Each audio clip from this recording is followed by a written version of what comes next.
Olá, sou da equipe de desenvolvimento do projeto Event Hub e neste vídeo irei apresentar a entrega da nossa primeira sprint realizada na matéria de Laboratório de Engenharia de Software, lecionada pelo professor Carlos Veríssimo. Aqui está um breve resumo de como será estruturado o vídeo. Então, começaremos pela contextualização. Somos um grupo composto por 5 integrantes: João Pedro Martins Forte, Matheus Alves de Paula, Matheus Valentim de Oliveira, Vinícius Camargo Giacomelli, no caso quem vos fala, e Vitória Ellen Veloso. Estamos atualmente no sexto semestre de ADS e estamos criando uma plataforma inovadora para conectar prestadores de serviços e consumidores, facilitando a organização de eventos sociais. No caso, essa plataforma é o Event Hub. A ideia nasceu pois observamos que o processo de organização de eventos pode ser desgastante, especialmente para aqueles sem experiência ou tempo para lidar com todas as tarefas envolvidas nesse desenvolvimento, como por exemplo planejamento, gestão de convidados, busca de fornecedores e gestão de orçamentos.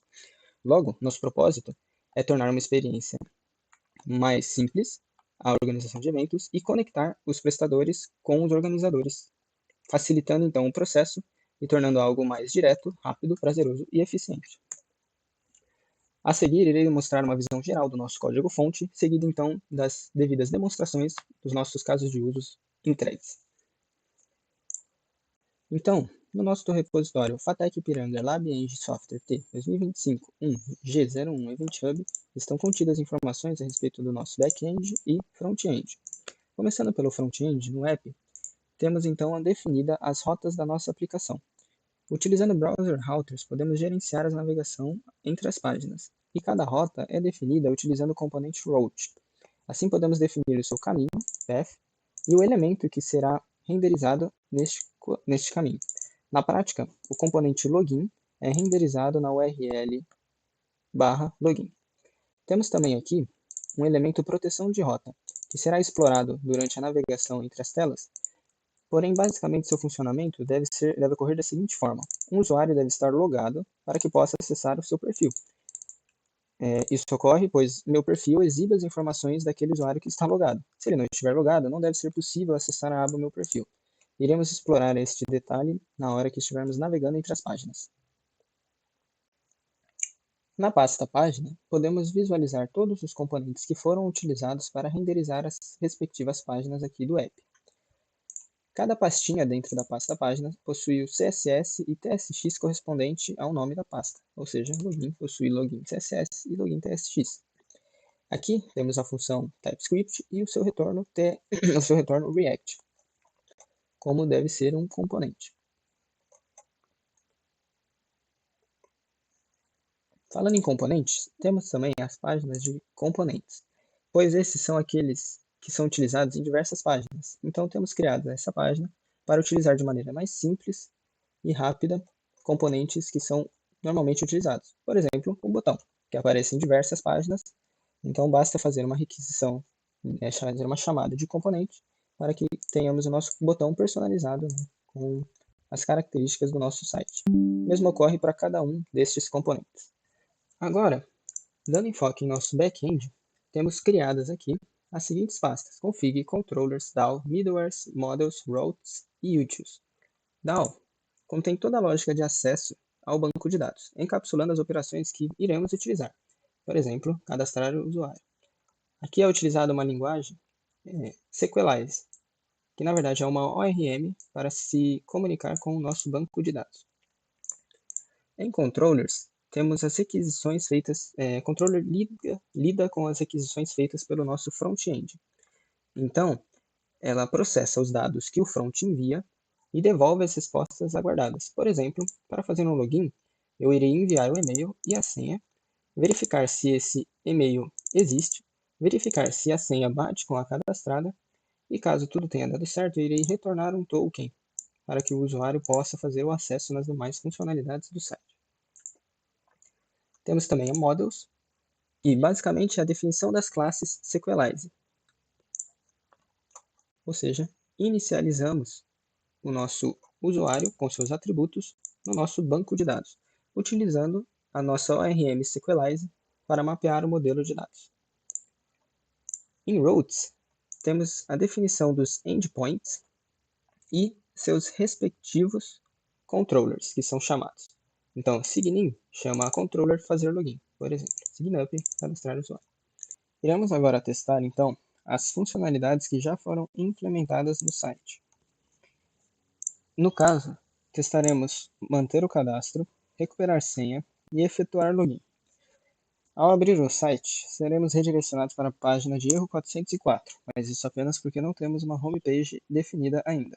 Mudando a URL para o login, podemos então visualizar um dos componentes que já está feito. Vamos começar pelo cadastro. Irei cadastrar três personagens aqui. Um que só organiza eventos, um que presta serviços e um que organiza e presta serviços. Começando então pelo organizador. Usando dados fictícios. Apesar disso, o CPF deve ser um CPF válido, pois já existe uma verificação se o CPF é ou não válido no mundo real. Por exemplo, se eu tentar inserir esse daqui, ele já nos dá um aviso. Também é importante ressaltar que não posso ter outro CPF igual cadastrado.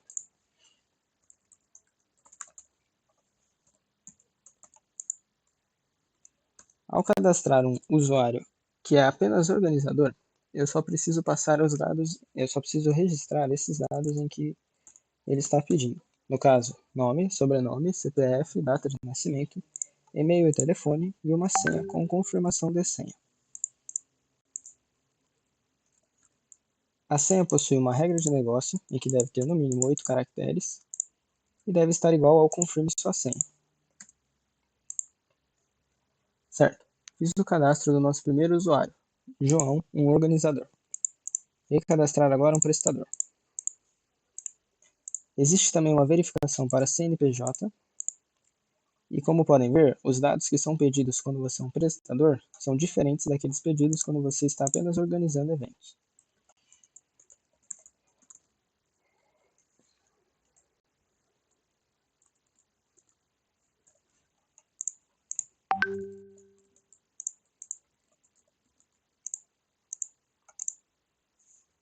Certo, cadastrei então um prestador.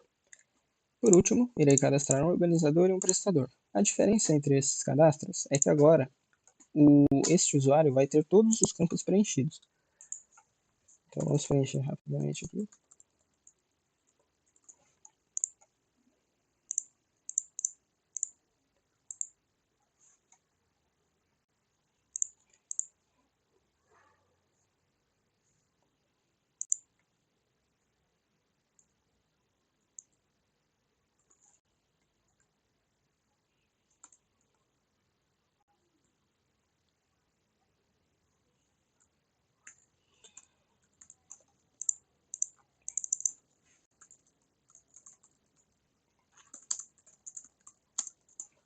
E como podem ver, ele pede ambos os dados. Então eu já cadastrei CPF, CNPJ, agora eu tenho que colocar um telefone pessoal e um telefone empresarial.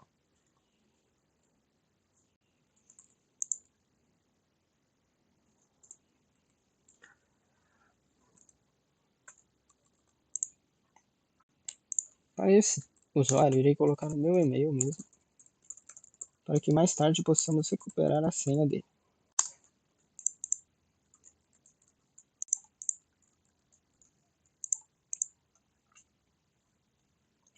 Certo, temos os três usuários.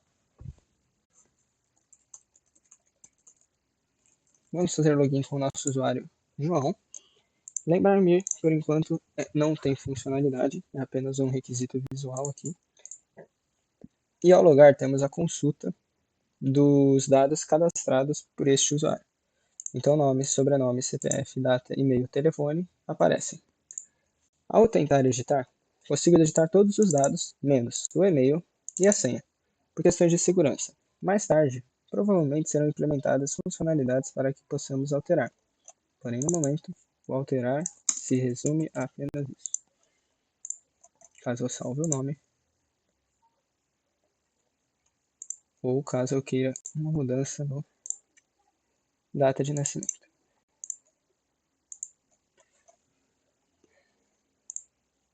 Por último, a última função do CRUD de usuários é o excluir conta. Ao clicar, temos a confirmação de exclusão. E caso você exclua, esse usuário não terá mais acesso àquele e-mail e senha, não será mais válido para entrar no sistema. Vamos então verificar os dados.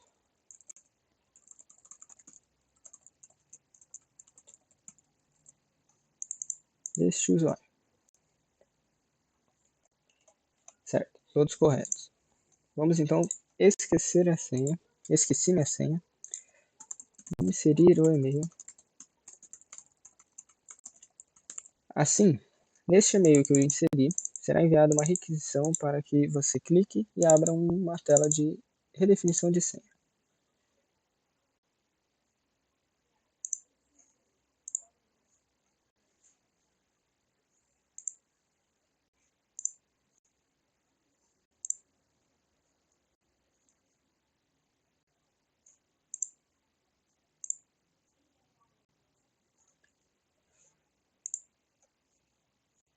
Esta é a mensagem do e-mail que é enviado para a sua caixa de e-mail. Event Hub redefinição de senha.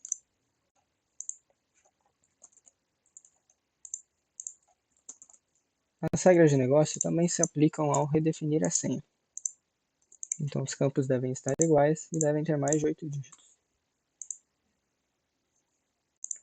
Ao redefinir, podemos testar novamente o login e verificar que a senha foi corretamente alterada. Então de 123 senha para a senha 123. O login agora está funcionando com a nova senha.